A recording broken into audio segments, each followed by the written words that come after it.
Google Sheets are a quick and easy way to share lists of data with your ticker display.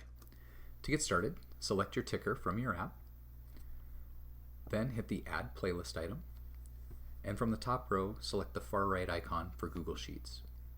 Then select the layout or the look and feel that you want your content to be shown as.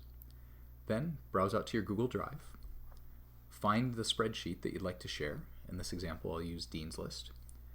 Once you've got the spreadsheet open, make sure that you go to the Share settings and you have it set to be publicly available. So click the little green world on the bottom and make sure that it's available to anyone with the link.